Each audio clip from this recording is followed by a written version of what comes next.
Hello everyone, I am Seema Kundu. Welcome to our channel let's fly. बच्चों, बहुत सारे आपके डाउट्स थे फ्रेंच रिवॉल्यूशन के चैप्टर में, तो स्पेशली मैंने आपके लिए ये वीडियो बनाई है ताकि आपके बहुत सारे डाउट यहाँ पे क्लियर हो जाएंगे and it will be beneficial for you. MCQs question we will discuss. So first question हमारा है, which factor did not contribute to French's pre revolution डेब्ट। कि हमारा जो फ्रेंच रिवॉल्यूशन से पहले वो इनमें से वो कौन सी चीज़ थी जिसने फ्रेंच का जो फ्रांस के लिए ऋण था उसको बढ़ाने में मदद नहीं की थी।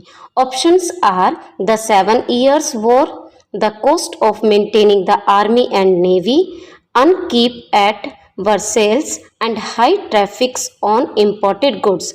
स्टूडेंट, आप क्या कर सकते हैं, आप एक पेज और पेन लीजिए और मेरे आंसर देने से पहले आप अपना आंसर लिख सकते हैं ताकि आपको भी पता लग जाए कि आपको कितनी तैयारी की ज़रूरत है।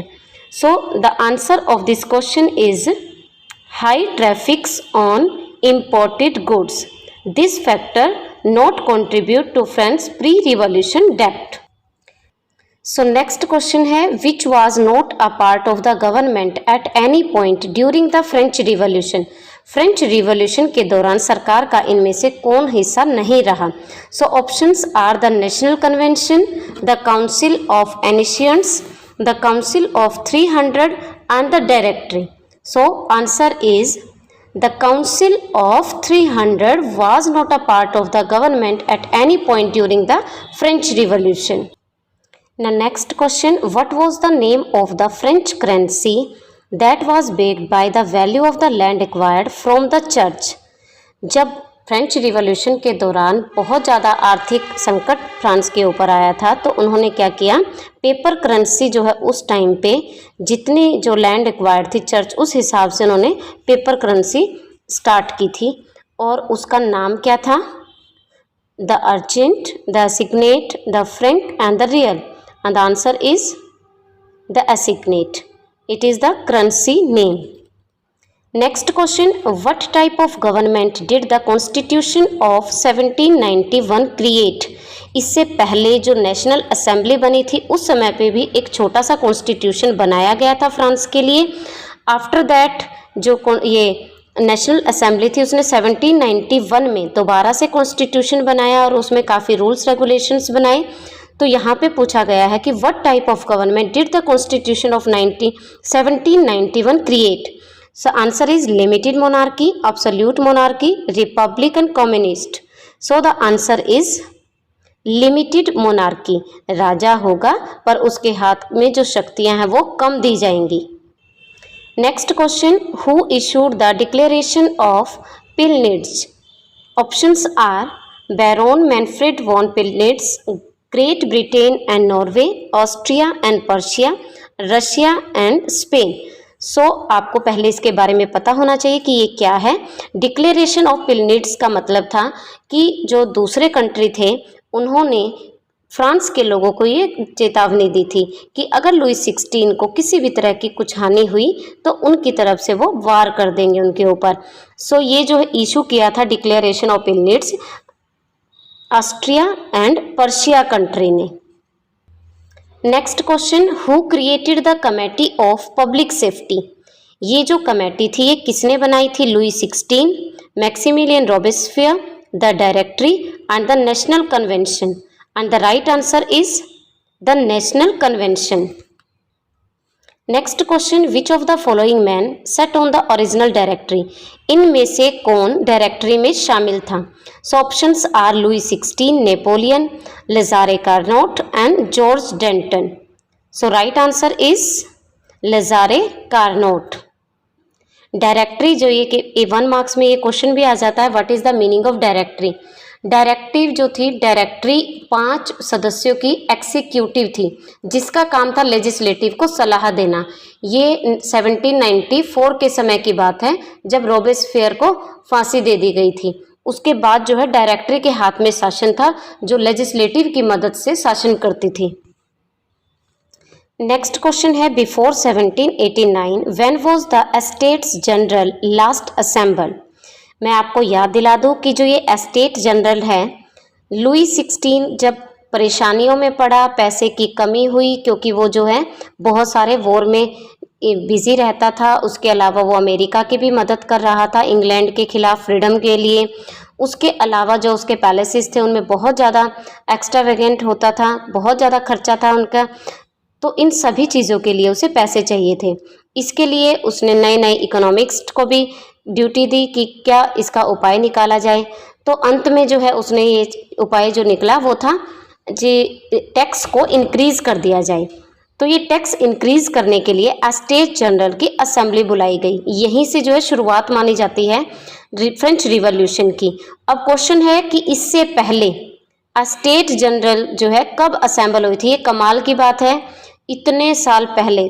तो इसका राइट आंसर है 1492, 1614, 1756 and 166 and the right answer is 1614। Next question है according to Emmanuel Joseph Sieyes pamphlets what is the third estate. कि थर्ड, उन्होंने एक पैम्पलेट लिखा जिसमें उन्होंने थर्ड एस्टेट का मीनिंग बताया। ये सियासे कौन है? जब नेशनल असेंबली जनरल एस्टेट की असेंबली हुई, वहाँ पे जो थर्ड एस्टेट थी उन्होंने मना कर दिया कि हम जो है टैक्स नहीं देंगे, क्योंकि इससे पहले भी वो सभी तरह के टैक्स पे कर रहे थे। उसके बाद वो सभी 20 जून 1789 को इंडोर टेनिस कोर्ट में मिले और वहाँ पे नेशनल असेंबली बनाई गई। तो वहाँ पे जो दो लीडर थे जिनकी देख रेख में ये सारा काम हुआ, नेशनल असेंबली फॉर्म्ड हुई, तो वो अबेसियार और सियासे थे। और जो ये सियास दोनों ही थर्ड एस्टेट से बिलोंग नहीं करते थे। After that they help them, फिर भी वो उनकी हेल्प कर रहे थे। और इन्होंने एक पैम्पलेट लिखा था जिसमें इन्होंने थर्ड एस्टेट को क्या बताया? Versailles, the nation, the royalty and the rip off, and the right answer is the nation. Next question, what did the tennis court auth establish. Tennis court में ऑथ ली गई national assembly जब form हुई, सो क्या थी वो oath? That no one would be Louis 16 doubles partner, that the third estate would accept the tax burden in return for freedom from feudal contracts, that the National Assembly would not dissolve until they had created a constitution, the French would no longer support the Catholic Church। I hope अब तक आपने अपना answer सोच लिया होगा। तो right answer is that the national assembly would not, जब तक डिसॉल्व नहीं होगी, जब तक कि वो कॉन्स्टिट्यूशन फ्रेम नहीं करेंगे। Next question, who helped form the French national guard. तो यहाँ पे ऑप्शंस हैं हमारे Maximilien Robespierre, Lazare Carnot, Napoleon, Marquis de Lafayette. So who help form the French national guard, किसने हेल्प की थी? तो हमारा ऑप्शन है Marquis de Lafayette. Next question, which Persian landmark was raided by revolutionaries in pursuit of arms। जब जनता जो है वहाँ पे पेरिस में विद्रोह के रूप में रिवॉल्यूशन हुआ, तो लोग जो है, जो कि पेरिस का लैंडमार्क माना जाता था, राजा की सत्ता का जो प्रतीक माना जाता था, इन्होंने पूछा है कि किसके ऊपर इस जनता ने आर्म्स सहित हमला कर दिया। तो राइट जो आंसर है हमारे ऑप्शन है the Bastille, the Louvre, the Musee और Versailles. So right answer is the Bastille. Bastille का जो किला था वो प्रतीक था राजा की डिस्पोटिक पावर का। नेक्स्ट क्वेश्चन है, which period was known as the great Fear. यहाँ पे जो है आप कंफ्यूज भी हो सकते हैं क्योंकि इसमें राइन ऑफ टेरर आता है। जो राइन ऑफ टेरर है वो 1793 to 94 है, बट ये उससे अलग है, द ग्रेट फियर।